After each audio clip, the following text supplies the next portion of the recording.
మనం హానెస్ట్‌గా ఉండాలి. హానెస్ట్ అంటే ఇప్పుడు ఒక క్లయింట్ వచ్చి ఒక ట్రీట్మెంట్ చేయమని వచ్చారు. సపోజ్ ఫుల్ పిగ్మెంటేషన్‌తో క్లయింట్ వచ్చినప్పుడు అది మనకు తెలుసు. ఆ పిగ్మెంటేషన్ అన్నది మనం తగ్గించలేము. కాకపోతే క్లయింట్ కంప్లీట్ నాకు తగ్గించండి. ఎంత అమౌంట్ అయినా పర్వాలేదని వస్తారు. అప్పుడు మనం ఏం చేస్తాం? ఓహ్! అమౌంట్ వస్తుంది కదా! సరే ఏదో ఒకటి చేసేద్దాం అని మనం చేయకూడదు.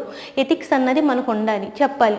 మేడం మా వల్ల ఇదైతే అవ్వదు. మీరు స్కిన్ డాక్టర్‌ని కన్సల్ట్ అవ్వండి అని మనం చెప్పాలి. మీరు ఆ అమౌంట్ గురించి ఆశపడి ఏదో ఒకటి చేశారంటే ఆ క్లయింట్ ఏం చేస్తారు? బయటికెళ్ళి అక్కడ అంత అమౌంట్ నేను పే చేశాను. కాకపోతే రిజల్ట్ ఏమీ లేదు అని ఒక 100 మందికి బ్యాడ్‌గా స్ప్రెడ్ చేస్తారు. సో మనకి అవుతేనే అవుతుంది అని చెప్పాలి హానెస్ట్‌గా. అవ్వకపోతే అవ్వదు అని చెప్పాలి.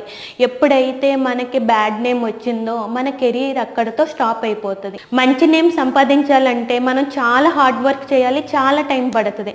అదేవిధంగా బ్యాడ్ అవ్వాలంటే 1 మిస్టేక్ 1 సెకండ్ చాలు.